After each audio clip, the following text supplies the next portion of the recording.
Hello दोस्तों, एक बार फिर आप सभी का स्वागत है हमारे YouTube चैनल पीके बेताल में।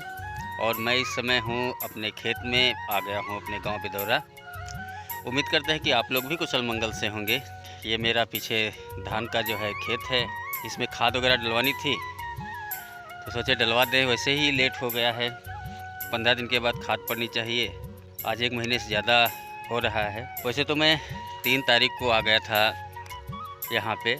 3 तारीख को ब्लॉगिंग नहीं कर सका, 4 तारीख को भी कुछ ऐसा हुआ कि ब्लॉगिंग नहीं कर सका। आज 5 तारीख है। आए थे तो अच्छी खासी धूप थी, अच्छा खासा, मतलब इस समय अगर धूप अच्छी निकले, मौसम साफ़ हो तो अच्छा खासा तो नहीं कह सकते, क्योंकि बरसात का महीना है। अगर बरसात में बारिश ना हो तो हर तरह से नुकसान ही नुकसान है। लेकिन कल से बादल लगे हुए हैं और हम भी चाहते हैं कि बारिश हो जाए। और अगर बारिश हो जाती है तो सभी को कुछ ना कुछ लाभ ही होगा, क्योंकि पानी की बहुत ज़रूरत है। और सिर्फ हमारे क्षेत्र में नहीं, हमें लग रहा है कई प्रदेशों में भी ऐसा ही है माहौल। और हम आगे बढ़ें उससे पहले मैं बता दूं कि मैं आज अपने ब्लॉग में 3 घटनाएं घटी जो 3 तारीख को, वो मैं शेयर करना चाहूँगा। असल में हम जब भी आते थे तो ब्लॉगिंग करते थे, वही रूटीन, वही आना वही जाना। तो इस बार सोचे कि चलो हम घर चल रहे हैं, इस बार हम रास्ते की ब्लॉगिंग नहीं करेंगे। लेकिन 3 घटनाएं ऐसी हुई। एक तो ऐसी थी जो जिससे हम सीख ले सकते हैं, एक ऐसी थी जो जानलेवा थी, एक ऐसी थी जो समाज में एक गलत मैसेज डाल रही थी। तो मैं तीनों के बारे में बारी बारी से बताऊंगा। नंबर 1, मैं जब बिस्वा तक आया, बिस्वा तक तो ठीक था। बिस्वा से जब मैं आगे निकला तो एक चीज़ मैंने देखी कि कुछ लड़के, 8-10 लड़के थे, लड़के क्या आदमी थे, जिनकी एज करीब वही मान लो 30 प्लस ही थी। और वो सभी को रोक रोक करके, सभी को थोड़ा डरा करके, थोड़ा प्रेशर देके उनसे चंदा मांग रहे थे। चंदा था गणेश महोत्सव का। अच्छी बात है, गणेश महोत्सव करो, अच्छी बात है, और धार्मिक अनुष्ठान होने चाहिए। लेकिन किसी को परेशान करके और किसी पे बल प्रयोग करके, या हो सकता है अगर वो अपना काम कर रहा है और कोई बड़ी गाड़ी, कोई लग्जरी गाड़ियाँ नहीं रोकी जा रही थी, सिर्फ वही रोकी जा रही थी, जैसे ऑटो रिक्शा वगैरह हो गए, या कोई छोटा मोटा कोई निकला। अब सोचो, आदमी 100-200 रुपये के लिए मेहनत करता है और आप भंडारे के नाम पे, भगवान के नाम पे ऐसे ही उगाही करते हैं, तो ये चीज़ गलत है। मैं क्यों बोल रहा हूँ? मैं कोई सनातन विरोधी नहीं हूँ, लेकिन बोल इसलिए रहा हूँ क्योंकि आजकल बहुत सारी आर्मी चल रही हैं। उनका एक ही एजेंडा है, सनातन धर्म के विरुद्ध बात करना और सनातन को बदनाम करना। उस आर्मी में जिसे ओबीसी या SC ST अधिकतर हैं, और कुछ स्वार्थी जनरल कास्ट के भी हैं। उन्हें धर्म से कोई मतलब नहीं, बस उनकी जो एक पब्लिक है उन्हें अपनी तरफ खींचने के लिए बस है। बाकी जनरल कास्ट के लिए तो कोई उसमें औचित्य ही नहीं पड़ता। तो हर जगह पे टारगेट बनाया जाता है कि ब्राह्मणों ने ये बर्बाद कर दिया, वो बर्बाद कर दिया। जबकि उसमें से जो उगाही कर रहे थे, कुछ गुप्ता थे, कुछ जायसवाल थे, 1-2 ब्राह्मण भी थे। तो मतलब बदनाम सभी लोग करते हैं, केवल बदनाम ब्राह्मण हैं, और काम सभी लोग करते हैं। तो नंबर 1 की ये चीज़ ये नहीं होनी चाहिए। अगर आप कोई उत्सव या महोत्सव मनाते हैं तो अपनी तरफ से मनाइए, जिसकी जो श्रद्धा है वो अपना करेगा। अब आते हैं दूसरी बात पे। हम बीच में थोड़ा सांडा में ब्रेक ले लिए, थोड़ा 10-15 मिनट का। इत्तेफाक से जहाँ हमारा साधन था रुका, वहाँ पे शराब का ठेका था। तो ठेके के बाहर कुछ लोग ऐसे पड़े थे ज़मीन पे, मतलब ड्रिंक किए हुए थे। उन्हें इतना होश नहीं था कि हम उठ के चल सके या कुछ बोल सके। और लोग आते थे, उनको देखते थे, हंसते थे और फिर आगे चले जाते थे धीरे धीरे मुस्कुराते हुए उसी ठेके पे। मैं कई मिनटों तक देखता रहा कि कहते हैं लोग हमें बताया नहीं, हमें ये चीज़ जानकारी नहीं थी, इसीलिए मुझसे गलती हो गई। लेकिन मैं वहाँ पे देख रहा था कि आप अपना भविष्य देख रहे हैं कि कैसे पड़ा है, फिर भी आप अपने भविष्य पे हंस करके आगे बढ़ रहे हैं, और फिर वही आप करेंगे जो आपके सामने घटित हुआ है। सीखने का क्या है, कहीं पे अगर आप सीखना चाहें तो हर जगह कुछ ना कुछ आपको मिल जाएगा। तो वहाँ पे यही चीज़ लगी हमें कि इंसान को चाहे जितना दिखाओ, लेकिन इंसान जो है वही करता है जो वो चाहता है।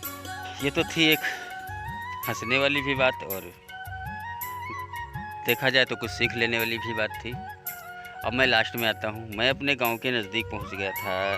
करीब 2 किलोमीटर हमारा गांव बचा था। तो जिस साधन से मैं आ रहा था विक्रम टेम्पू से। हमारे उधर टेम्पू ही चलते हैं, बाकी कोई बड़ी गाड़ियाँ चलती नहीं हैं। टेम्पू की जो बाएं साइड का पीछे का चक्का होता है वो निकल गया। अब हमारे टेम्पू में कम से कम 12-13 लोग बैठे थे, जिसमें 3-4 बच्चे थे। शुक्र मनाओ ये कि हम स्पीड में नहीं थे, बहुत स्लोली चल रहा था, क्योंकि रास्ता ही ऐसा नहीं है कि तेज़ी से चला जाए। इतना डर लगा कि 20 फीट आगे टेम्पू चला गया एक्सल पे और 20 फुट पीछे उसका एक जो पहिया था वो पड़ा था। बीच में चल रहा था, बैलेंस की वजह से साइड में भी आ गया। ऊपर वाले की इच्छा से सभी लोग सही सलामत रहे, कोई दिक्कत नहीं हुई, वरना बहुत बड़ा हादसा हो जाता। खास करके बाएं साइड का चक्का निकला था, बाएं साइड में टेम्पू खुला भी रहता है, बच्चे उछल के बाहर गिर सकते थे। और या अगर 1-1.5 फीट और साइड में जाता तो अच्छी खासी खाई थी, जहाँ पे अगर पलटता तो 2-3 राउंड लेके वो पलटता, इतनी गहरी खाई थी। तो ऊपर वाले की मेहरबानी से बचना हुआ। ये तो 3 तारीख की घटना थी। 4 तारीख को हमें कहीं बाहर जाना पड़ा, एक इमरजेंसी थी। इमरजेंसी क्या, हमारे एक बहुत रिलेटिव हैं, वहाँ पे एक डेथ हो गई थी। भगवान उनकी आत्मा को शांति दें, लेकिन बहुत दर्दनाक घटना थी और भगवान न करें किसी के साथ ऐसा हो। तो वहाँ पे चले गए, तो ब्लॉगिंग करना वहाँ पे तो संभव नहीं था। आज 5 तारीख है, मैं अपने खेत में आ गया हूँ और यहाँ पे हमारे चारों तरफ हरे हरे धान वगैरह सब लगे हुए हैं।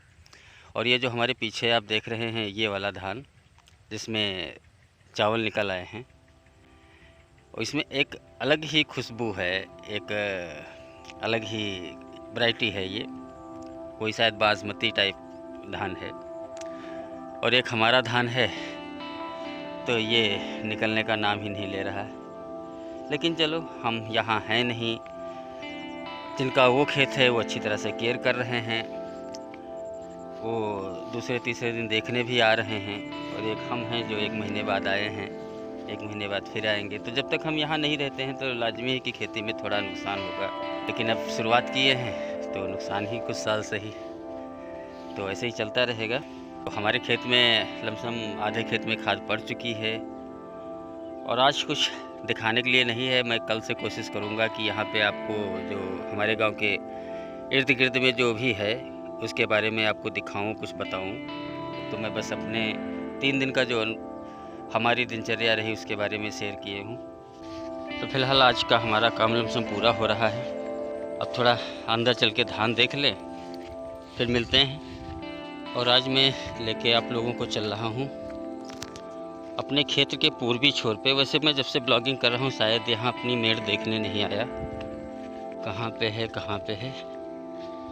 हाँ, ये है, इस पेड़ तक, यहाँ तक है, ये मेड़ है, तो ये बत्ती लगी हुई है और यहाँ से इधर।